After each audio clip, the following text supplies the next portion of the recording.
Assalamualaikum. Yuk sebelum nonton subscribe dulu dan aktifkan loncengnya ya. Terima kasih.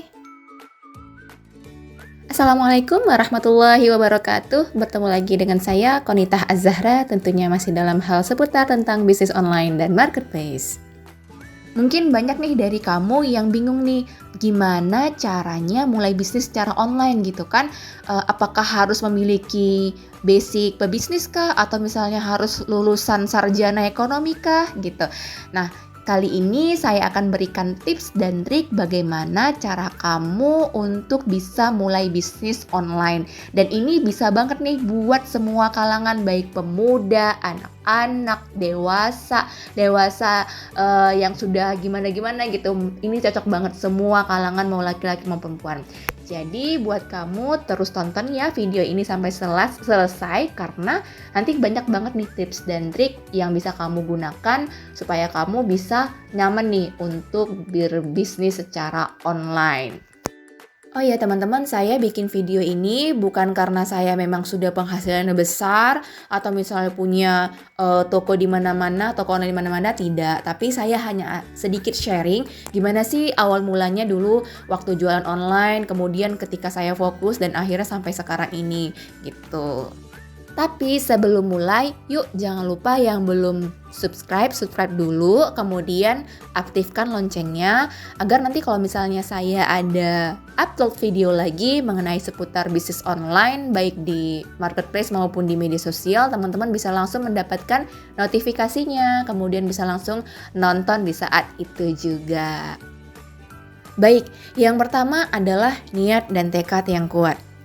Mungkin ini sepele ya teman-teman, tapi ini sebenarnya penting banget gitu. Buat teman-teman yang memang sudah lama subscribe saya gitu, di video sebelumnya juga saya ada informasi mengenai bagaimana cara untuk kita buat akun di marketplace. Dan yang pertama memang adalah niat dan tekad yang kuat. Ini sama semuanya teman-teman.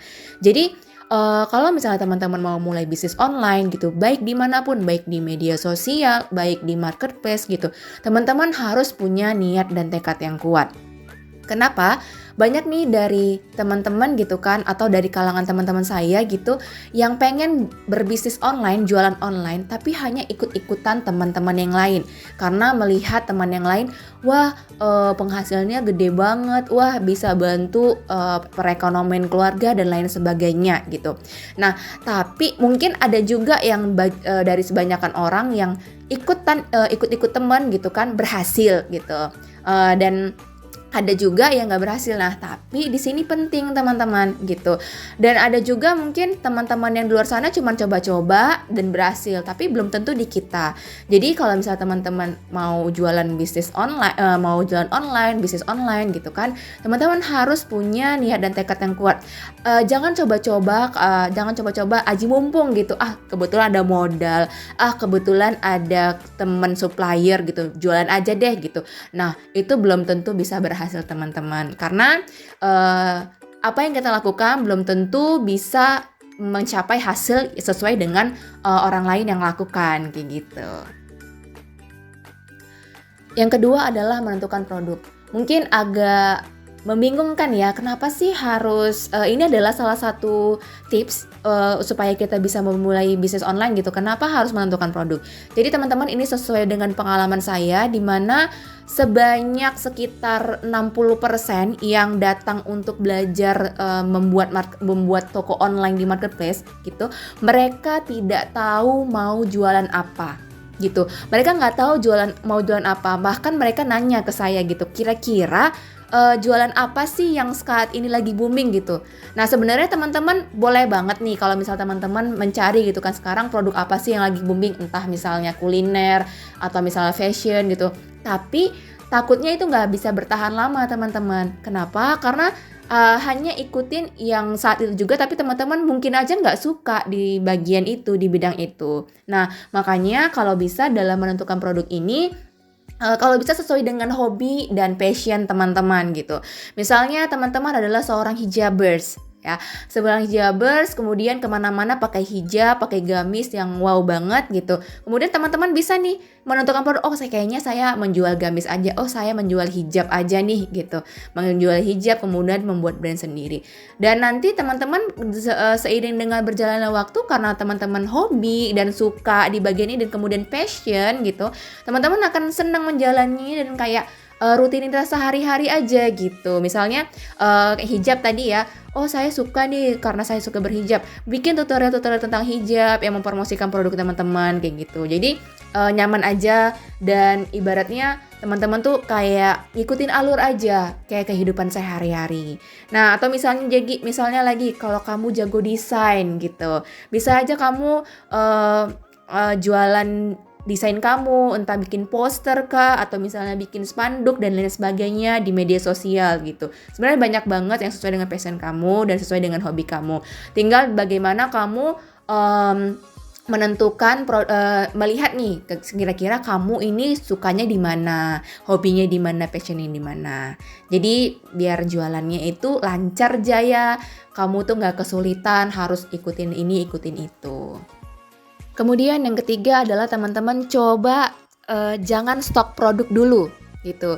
Jadi teman-teman bisa gunakan cara yang namanya dropship. Ya kalau teman-teman pasti udah nggak asing lagi deh gunakan kata-kata dropship gitu ya kan, pasti tahu. Dropship itu adalah jualan tanpa stok barang. Jadi kamu nanti mengambil barang dari supplier gitu, tapi supplier yang langsung kirim ke konsumen teman-teman gitu. Dan teman-teman cuman tinggal jual foto aja atau pajang foto di akun jualan online-nya teman-teman. Nah, tapi di sini teman-teman kenapa sih kita jangan stok produk dulu? Padahal kan kalau stok produk itu lebih dipercaya gitu kan, akan lebih dipercaya gitu sama para pembeli. Nah, kan teman-teman di sini masih pemula gitu dan belum tahu nih gimana untuk kedepannya gitu kan, bagaimana untuk membangun brand. Kebanyakan orang-orang yang baru mulai bisnis online itu mulainya dari dropship. Jadi dia tahu dulu nih alurnya bagaimana, produknya bagaimana. Setelah nanti sudah mulai tinggi penjualannya, kemudian sudah mulai tahu nih bagaimana tips dan trik untuk di media sosial, baru boleh untuk baru boleh untuk stok barang, stok produk ya.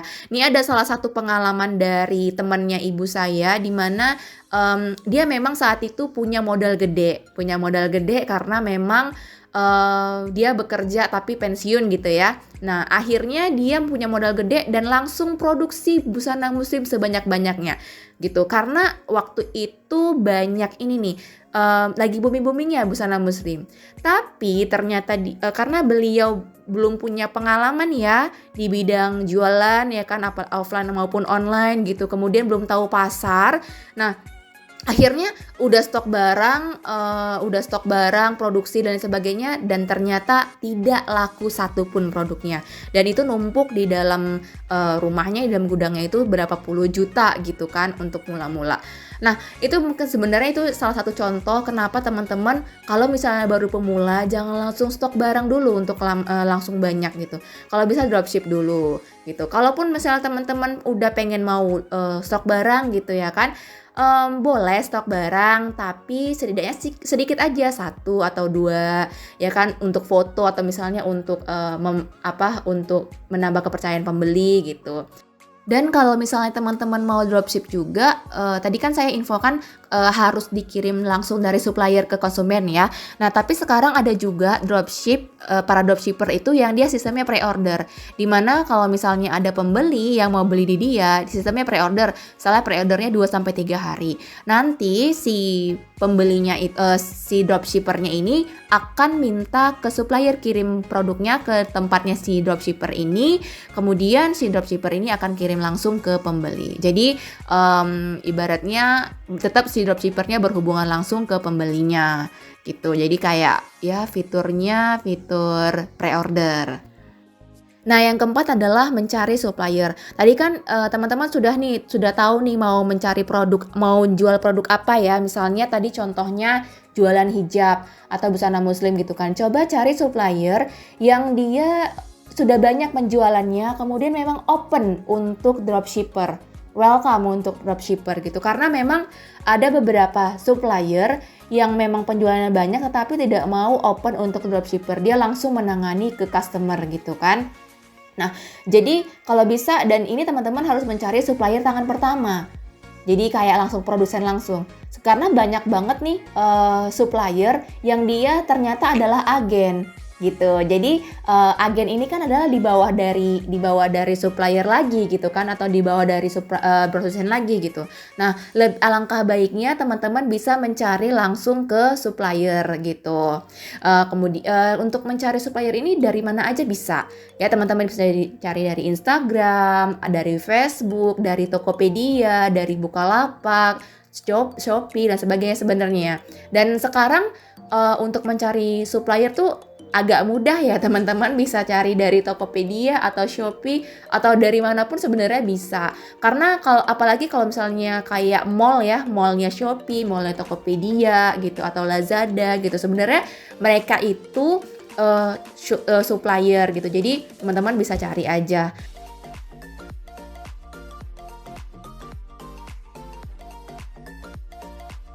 Kemudian yang kelima adalah action, fokus, dan konsisten teman-teman. Jadi tadi udah dapet nih mau jualan apa ya kan produknya, kemudian sudah dapet nih suppliernya gitu, dan kira-kira suppliernya mau nerima dropshipper. Dan selanjutnya adalah teman-teman lakukan saja, karena kebanyakan ya dari orang luar di sana gitu kan, banyak kan teman-teman gitu udah ada nih ya kan produknya, udah ada nih produk yang mau dijual, kemudian udah nemu suppliernya, tapi nggak mulai-mulai karena pertama mungkin lagi sibuk kerja di luar sana, atau misalnya lagi sibuk kuliah dan sebagainya. Jadi ya nggak akan bisa maju-maju dan nggak akan bisa jualan-jualan online kayak gitu. Nah, jadi pertama teman-teman lakukan saja, coba dulu gitu. Kemudian fokus nih gitu. Sudah mulai, kemudian nanti sudah upload produk dan sebagainya, tapi teman-teman nggak fokus gitu. Kalau misalnya teman-teman nggak fokus gitu, nanti gimana caranya teman-teman mau mendapatkan hasil yang maksimal, mau mendapatkan hasilnya yang sesuai dengan teman-teman yang inginkan gitu. Nah, kemudian konsisten teman-teman. Jadi kalau misalnya teman-teman masih pemula gitu kan, masih di awal-awal gitu, teman-teman perlu membangun brand gitu, membangun brand toko teman-teman. Kalau misalnya teman-teman misalnya nih ya udah dapat produk gitu, kemudian misalnya dalam waktu 1 minggu gak ada penghasilan sama sekali, nggak closing nih gitu, atau misalnya sebulan 2 bulan belum closing nih gitu. Nah, terus teman-teman langsung aja kayaknya ada yang salah nih dengan produknya, terus ganti produk. Nah, itu sebenarnya teman-teman nggak bisa juga. Kenapa? Karena kalau misalnya teman-teman dari awal untuk berjualan online gitu kan, kemudian ada pengikut gitu, mereka masih memantau dulu produknya teman-teman gitu. Kalau misalnya teman-teman baru sebentar aja, misalnya baru sebulan 2 bulan gonta-ganti produk gitu, itu akan menghilangkan trust atau kepercayaan dari si followernya teman-teman yang memantau akun jualan teman-teman gitu. Makanya misalnya hari ini teman-teman mau jualan produk A, ya udah coba dulu stop produk A itu terus gitu kan, kemudian jangan ganti-ganti dulu sampai nanti benar-benar ada closing. Memang mungkin teman-teman ada yang menganggap bahwa di luar sana banyak kok yang dia gonta-ganti produknya, misalnya nggak laku produk A, besoknya ganti produk B, nggak laku produk B, besoknya ganti lagi ke produk C gitu. Iya, memang ada yang berhasil, namun jadi brand image-nya itu nggak ada gitu. Jadi orang-orang menganggap bahwa oh dia sebagai dropshipper, oh dia jualannya jualannya nggak fokus kayak gitu kan. Mungkin ada juga teman-teman yang ibaratnya mengenal yang namanya Palu Gada, apa lu mau gue ada. Ya mungkin itu adalah satu brand yang itu sebenarnya teman-teman salah satu image ya, brand image yang dibuat oleh si penjual, ya kan, ibaratnya Palu Gada, Palu mau gue ada gitu.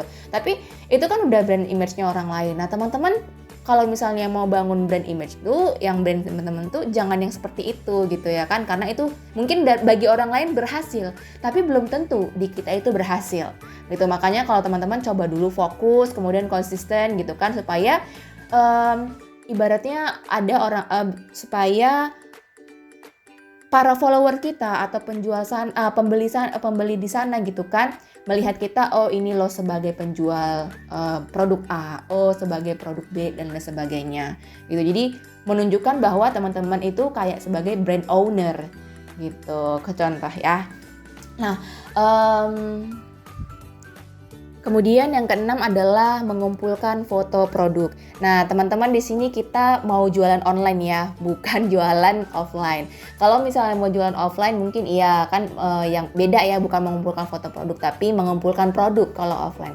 Nah, kalau online kita mengumpulkan foto produk, makanya kita bisa menjadi dropshipper gitu kan. Jadi kalau teman-teman sudah dapat suppliernya ya kan, sudah tahu nih produknya di mana, jadi minta fotonya atau misalnya izin dari si suppliernya. Izin ya kak, saya ambil fotonya untuk saya upload di toko saya karena saya dropshipper gitu. Jadi izin ke suppliernya untuk minta fotonya.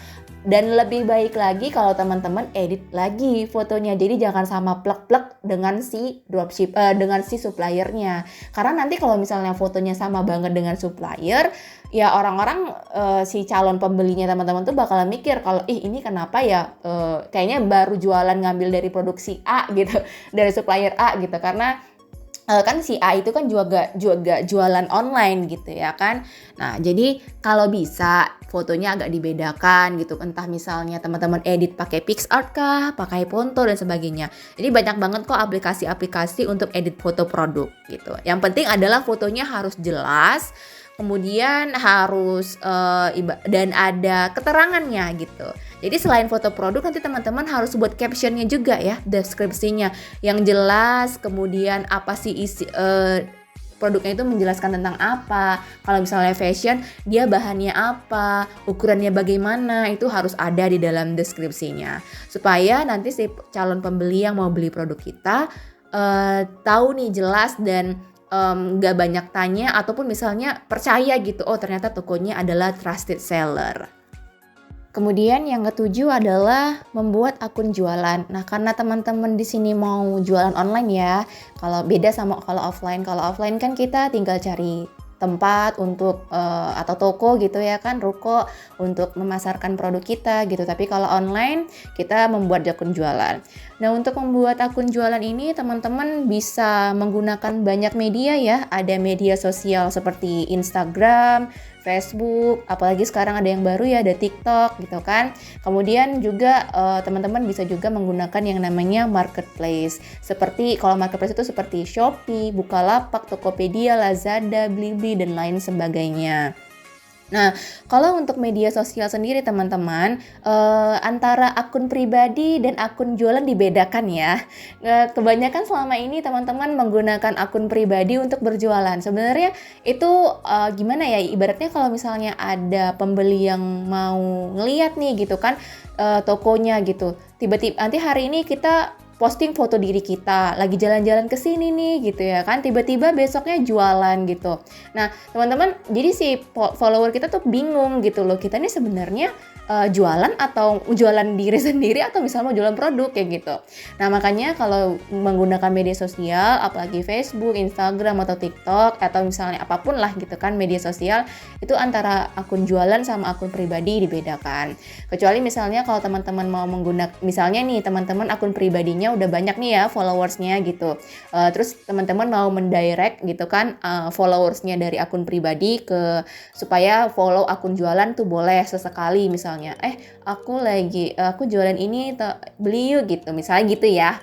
Jadi mendirect dari follower pribadi untuk memfollow akun jualan tuh boleh sesekali, tapi jangan menggunakan akun pribadi untuk berjualan langsung seutuhnya gitu. Kecuali teman-teman mau mau mengganti nih akun pribadi ke akun jualan. Karena pernah nih ada kejadian teman saya gitu kan, dia menggunakan akun pribadinya yang awalnya banyak followersnya gitu kan, akhirnya dia ganti semua profilnya, kemudian foto-foto pribadinya dihapus dan akhirnya dia mengganti akun pribadi itu sebagai akun jualannya gitu. Karena katanya sayang aja sih followersnya udah banyak gitu. Untuk mengenai akun jualan ini teman-teman, tadi kan saya sebutkan ada media sosial sama, marketplace ya. Baik di antara kedua ini punya kelebihan dan kelemahannya masing-masing gitu. Kalau teman-teman misalnya menggunakan media sosial, sistem pembayarannya lebih mudah, di mana kalau misalnya teman-teman yang modalnya nggak banyak gitu ya kan, jadi si pembeli itu langsung transfer ke teman-teman gitu, nanti dari teman langsung transfer ke supplier gitu. Enaknya gitu kalau misal dari media sosial karena uangnya langsung transfer ke penjual. Tapi kekurangannya adalah kalau dari media sosial kita susah nih untuk memberikan promo-promo yang ada di marketplace, misalnya entah promo subsidi ongkir atau voucher cashback atau lain sebagainya. Nah, kalau misalnya kita di marketplace, enaknya adalah kita di marketplace itu kan dia baik dimanapun ya, marketplace manapun gitu kan, kebanyakan pasti akan memberikan yang namanya voucher subsidi ongkir gitu. Jadi misalnya ongkir si pembelinya 50.000, disubsidinya 40.000, jadi si bayarnya hanya bayar 10.000 kayak gitu. Nah, itulah keuntungannya kenapa banyak orang sekarang yang mau berjualan di marketplace gitu. Tapi kekurangannya adalah karena setiap penjualan ya, kalau misalnya buyer ada mau beli gitu kan, mereka akan bayar dulu ke marketplace itu. Jadi uangnya akan digantung di marketplace, kemudian nanti setelah barangnya sampai baru dari marketplace akan akan transfer uangnya ke akun penjual gitu, ke dompetnya penjual. Nah, sebenarnya intinya adalah keduanya intinya dari kedua media ini sama-sama memiliki kelebihan dan kekurangan. Tinggal kembali ke teman-teman saja bagaimana cara untuk mengatasinya. Nah, kemudian untuk di media sosial sekarang ada yang namanya Reels dan TikTok. Sebenarnya banyak banget nih orang-orang yang menggunakan Reels dan TikTok untuk promosi. Nah, ini bisa teman-teman manfaatkan nih. Misalnya teman-teman membuat video dari Reels kemudian dan TikTok gitu ya kan. Nah, teman-teman masukkan nih ke YouTube atau misalnya teman-teman share atau misalnya teman-teman yang jualan di marketplace gitu, bikin video di Reels atau di TikTok boleh banget kemudian di-upload di di marketplace teman-teman. Itu banyak banget kok yang sekarang kayak gitu. Nah, jadi teman-teman intinya adalah manfaatkan semua media yang ada. Kemudian yang ke-8 adalah lakukan saja ya, beraksi dalam artian langsung take action, do it. Jadi teman-teman yang udah ada produknya, udah ada izin dari supplier, kemudian udah ada akun jualan, teman-teman tinggal upload saja foto produknya sedikit demi sedikit ke akun jualan teman-teman ya. Tadi misalnya jualannya di Facebook atau di Instagram, boleh langsung upload aja, atau misalnya di marketplace boleh langsung aja di-upload. Nah, tapi uploadnya itu jangan langsung plek-plek banyak ya teman-teman.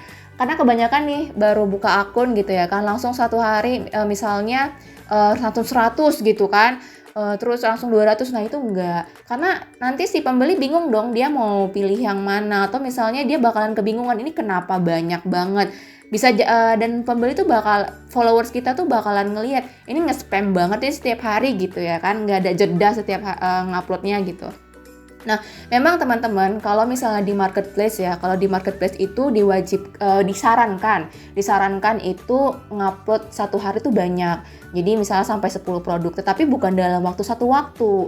Nah, dikasih jeda teman-teman. Kalau di marketplace itu sering-sering upload, tapi dikasih jeda, misalnya setiap 1 jam sekali ngupload gitu, 1 jam sekali ngupload kalau di marketplace ya. Tapi kalau di media sosial itu biasanya satu hari itu 3 atau 5 tuh udah banyak banget sebenarnya, tapi 3-5 boleh gitu, tapi dikasih rentang waktu. Kalau di media sosial mungkin sekitar rentangnya ya 3 jam atau 4 jam kayak gitu. Nah, kalau misalnya di marketplace itu setiap jam ya, kasih rentang 1 jam sekali gitu. Kemudian yang ke-9 adalah promosi. Nah, teman-teman tidak dipungkiri bahwa kita semua ya, baik teman-teman sendiri pun ini sebagai penjual pasti menyukai yang namanya promosi. Nah, apalagi bagi toko baru yang baru buka toko online ya gitu. Nah, jadi kalau teman-teman berjualannya di media sosial, mungkin teman-teman bisa bikin event ya kan, misalnya event sehari. diskon 50% hanya 5 jam gitu misalnya ya di media sosial, ada di Instagram atau Facebook atau TikTok gitu kan. Kemudian misalnya beli 2 gratis 1 atau beli 2 yang ketiganya diskon 50% gitu. Jadi ada promo. Nah, tapi promonya ini teman-teman jangan setiap hari sama kalau bisa. Jadi promonya tuh berkala. Misalnya promo musiman ya, misalnya promonya hanya berlaku 24 jam atau promonya hanya berlaku 2 hari gitu. Dan setiap event itu atau setiap musim itu berbeda-beda promonya. Jangan sama terus, karena kalau sama terus nanti si followers kita atau calon pembeli kita ketika ngelihat toko kita, nanti aja deh, ntar bakalan ada lagi kok promo yang sama kayak gitu. Nah gitu, jadi kalau bisa gunakan sering-sering ada promo, tapi gunakan promo yang berbeda setiap harinya atau selama misalnya 2 hari atau 3 hari gitu. Nah kalau misalnya teman-teman di marketplace, enaknya adalah teman-teman bisa menggunakan fitur-fitur promosi yang ada di marketplace. Nah, makanya teman-teman selama ini kan kalau misalnya kita di marketplace ada harga coret ya. Kayak misalnya diskon 50%, diskon 20% gitu kan. Di semua marketplace ada yang ada fitur harga coret, harga diskon gitu. Nah, teman-teman gunakan aja fitur itu. Karena kalau di marketplace ya sistemnya, kalau teman-teman menggunakan fitur promosi yang disediakan oleh marketplace, maka marketplace tuh akan mengangkat toko kita, akun kita gitu. Nanti mungkin teman-teman kalau informasi lebih lanjut mengenai marketplace akan saya infokan di video selanjutnya. Jadi tetap aja subscribe ya video YouTube ini. Nah, yang ke-10 adalah optimis, berusaha dan berdoa. Teman-teman udah berjuang dari awal mencari produk mana sih yang kira-kira sesuai dengan minat teman-teman, kemudian udah mencari supplier, udah lakukan ya, udah foto, udah ngupload, udah bikin promosi gitu kan.